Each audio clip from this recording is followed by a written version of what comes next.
आज हम अपवर्तनांक में ही रिफ्रैक्टिव इंडेक्स में ही कुछ इंपॉर्टेंट पॉइंट्स बताने जा रहे हैं। उस पॉइंट्स को समझने के लिए कल वाले एक टॉपिक पर ध्यान दीजिए। कल मैं बताया था ग्लास का रिफ्रैक्टिव इंडेक्स C0 बटा CG निश्चित रूप से यह वैक्यूम के रेस्पेक्ट में है। यह क्या है? वैक्यूम के रेस्पेक्ट में है। तो ग्लास का रिफ्रैक्टिव इंडेक्स हम लिख रहे हैं, तो ग्लास को इंडिकेट करेंगे दाहिनी ओर नीचे राइट साइड में, और वैक्यूम को इंडिकेट नहीं किए हैं। अगर इंडिकेट करेंगे तो कहां करेंगे? यहां करेंगे, बाईं ओर। जिसका रिफ्रैक्टिव इंडेक्स लिख रहे हैं उसको दाहिनी ओर इंडिकेट करेंगे, और जिसके रेस्पेक्ट में लिख रहे हैं उसको बाईं ओर इंडिकेट करेंगे। अगर नहीं इंडिकेट करेंगे तो इसका मतलब हो गया कि वैक्यूम के रेस्पेक्ट में। तो वैक्यूम को हम लोग इंडिकेट कर रहे हैं यहां पर। अगर वैक्यूम को इंडिकेट करते तो कहां करते? बाईं ओर करते। इसी तरीके से यहां देख लीजिए, refractive index of glass with respect to air. तो ग्लास का रिफ्रैक्टिव इंडेक्स, ग्लास का अपवर्तनांक लिख रहे हैं किधर? दाहिनी ओर इंडिकेट करेंगे, एयर को बाईं ओर इंडिकेट करेंगे। यहां पर जिसके रेस्पेक्ट में था, वैक्यूम के रेस्पेक्ट में, वैक्यूम में स्पीड ऑफ लाइट ऊपर, ग्लास में स्पीड ऑफ लाइट नीचे। उसी तरीके से यहां भी जिसका रिफ्रैक्टिव इंडेक्स लिख रहे हैं उसमें स्पीड ऑफ लाइट नीचे, एयर के रेस्पेक्ट में लिख रहे हैं एयर में स्पीड ऑफ लाइट ऊपर। CA क्या है? Speed of light in air. CG क्या है? Speed of light in glass. अब सेकेंड पॉइंट देखिए। सेकेंड पॉइंट में है refractive index of water with respect to air. तो अभी क्या बताए? जिसका रिफ्रैक्टिव इंडेक्स लिख रहे हैं उसको दाहिनी ओर इंडिकेट कर रहे हैं, यानी राइट साइड में W से इंडिकेट कर दिए वाटर को। जिसके रेस्पेक्ट में लिख रहे हैं उसको किधर इंडिकेट कर रहे हैं? बाईं ओर, यानी बाईं ओर लेफ्ट साइड में एयर को इंडिकेट कर दिए। जिसका रिफ्रैक्टिव इंडेक्स लिखे उसमें स्पीड कहां लिखे? नीचे, CG। तो यहां भी CW हो गया, वाटर में स्पीड ऑफ लाइट। और जिसके रेस्पेक्ट में लिख रहे हैं उसमें स्पीड किधर है? ऊपर है, यानी एयर में स्पीड ऑफ लाइट। तो A म्यू W क्या हो गया? CA बटा CG। Refractive index of water with respect to air equal to क्या हो गया? Speed of light in air by speed of light in water. पानी का अपवर्तनांक हवा के सापेक्ष, हवा में प्रकाश की चाल बटा पानी में प्रकाश की चाल। अब पॉइंट C देखिए। पॉइंट C में सवाल यह है कि यह कोई जरूरी नहीं कि सभी का रिफ्रैक्टिव इंडेक्स एयर के रेस्पेक्ट में भी हो। रिफ्रैक्टिव इंडेक्स हम सेकेंड पॉइंट में कल बता चुके हैं, रिलेटिव रिफ्रैक्टिव इंडेक्स। ठीक है, वैक्यूम या एयर के रेस्पेक्ट में रहेगा उसको क्या कहेंगे? एब्सोल्यूट रिफ्रैक्टिव इंडेक्स कहेंगे, निरपेक्ष अपवर्तनांक कहेंगे। लेकिन other than vacuum and air रहेगा तो उसको हम लोग क्या कहेंगे? रिलेटिव रिफ्रैक्टिव इंडेक्स कहेंगे। तो यह पॉइंट C क्या है?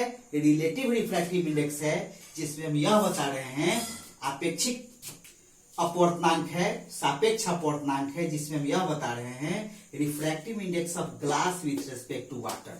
तो जो तरीका बताए हैं, जिसके रेस्पेक्ट में है उसको बाईं ओर इंडिकेट करेंगे, जिसका रिफ्रैक्टिव इंडेक्स है उसको दाहिनी ओर इंडिकेट करेंगे, जिसके रेस्पेक्ट में लिख रहे हैं उसमें स्पीड ऊपर लिखेंगे, और जिसका रिफ्रैक्टिव इंडेक्स लिख रहे हैं उसमें स्पीड नीचे लिखेंगे।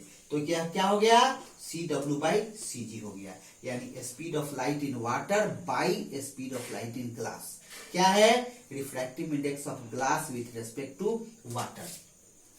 अब यहां थोड़ा हम इसको आगे बढ़ा रहे हैं। आगे क्या बढ़ा रहे हैं? CA से ऊपर नीचे मल्टीप्लाई कर दिया। CA क्या था? Speed of light in air. ठीक है, यहां पर वैक्यूम भी हो सकता है, यहां पर speed of light in vacuum भी हो सकता है। अब इस CA के साथ में हमको इस CG को रखना है। कैसे रखेंगे? CA by CG। तो यहां रख दिए CA बाई CG। इस CA के साथ में हमको CW को रखना है, कैसे रखेंगे? CA/CW। ठीक है, अब CA/CG क्या हो गया? फर्स्ट पॉइंट में बताए हैं CA/CG MUG है, तो MUG हो गया। फिर CA/CW क्या हो गया? MUW हो गया। इस चीज को हम लोग ऐसे भी लिख सकते हैं, WMUG/MUG/MUW। एक नया रिलेशन हम लोग को मिल गया। क्या मिला?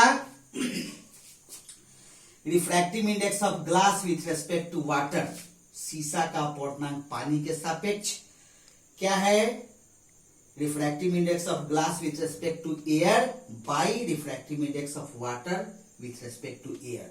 शीशा का अपवर्तनांक हवा के सापेक्ष, पानी का अपवर्तनांक हवा के सापेक्ष। लेकिन हवा या वैक्यूम को, एयर और वैक्यूम को, हवा या निर्वात को इंडिकेट करना कोई आवश्यक नहीं है, इसलिए आप यहाँ उसको हटा भी सकते हैं। और जब हटा दीजिएगा तो क्या हो जाएगा? μg/μw, यानी कि शीशा का अपवर्तनांक बटा पानी का अपवर्तनांक। Refractive index of glass by refractive index of water. Point देखिए, D number point, refractive index of medium 2 with respect to medium 1। यह कोई आवश्यक नहीं है कि किसी भी मीडियम का रिफ्रैक्टिव इंडेक्स केवल एयर और वैक्यूम के रेस्पेक्ट में हो या वाटर और ग्लास के रेस्पेक्ट में हो। किसी भी मीडियम का रिफ्रैक्टिव इंडेक्स किसी अनदर मीडियम के रेस्पेक्ट में हम लोग निकाल सकते हैं। कैसे निकाल सकते हैं? खुद देख लीजिए। Refractive index of medium 2 with respect to medium 1, माध्यम 2 का अपवर्तनांक माध्यम 1 के सापेक्ष 1μ2। मीडियम 2 का रिफ्रैक्टिव इंडेक्स मीडियम 1 के रेस्पेक्ट में क्या होगा? Speed of light in medium 1 by speed of light in medium 2। माध्यम 1 में प्रकाश की चाल बटा माध्यम 2 में प्रकाश की चाल। अब क्या किए हम? ऊपर नीचे C0 से मल्टीप्लाई कर दिए। C0 क्या था? Speed of light in vacuum था। क्या मिलने जा रहा है सो देख लीजिए। इस C0 के साथ हमको C2 को रखना है, C0/C2, इसको ऐसे रखेंगे C0/C2। इस C0 के साथ हमको C1 को रखना है, C0/C1, C0/C1। C0/C2 क्या हो जाएगा? निश्चित रूप से 0μ2 हो जाएगा। मीडियम 2 का रिफ्रैक्टिव इंडेक्स वैक्यूम के रेस्पेक्ट में, और C0/C1 क्या हो जाएगा? मीडियम 1 का रिफ्रैक्टिव इंडेक्स वैक्यूम के रेस्पेक्ट में। तो इसको लिखेंगे हम लोग 0μ2 C0/C2 को, और C0/C1 को क्या लिखेंगे? 0μ1 लिखेंगे। लेकिन हम अभी बताएं कि वैक्यूम को या एयर को इंडिकेट करना कोई आवश्यक नहीं है, तो यह क्या होगा? μ2/μ1 हो जाएगा। 1μ2 इक्वल टू μ2/μ1। यह एक इंपॉर्टेंट फॉर्मूला है जिसको आप लोग को याद रखना है। और एक फॉर्मूला जस्ट इसके पहले बताए हैं, इक्वल टू AμG/AμW। अब सवाल है कि ए कोई जरूरी नहीं है, μg/μw, इसको याद रखना है और इसको याद रखना है। अब इस पर तीसरे पॉइंट पर एक छोटा सा न्यूमेरिकल है, क्वेश्चन में दिया रहेगा। ग्लास का रिफ्रैक्टिव इंडेक्स 3/2 है, किसके रेस्पेक्ट में नहीं दिया है, इसका मतलब है कि वैक्यूम के रेस्पेक्ट में है या एयर के रेस्पेक्ट में है। वाटर का रिफ्रैक्टिव इंडेक्स एयर के रेस्पेक्ट में दिया हुआ है 4/3, नहीं भी दे सकता है। नहीं देने का मतलब है कि एयर के रेस्पेक्ट में है या वैक्यूम के रेस्पेक्ट में है। तो क्या निकालना है? ग्लास का रिफ्रैक्टिव इंडेक्स वाटर के रेस्पेक्ट में निकालना है। क्या फॉर्मूला बताए? WμG = AμG/AμW।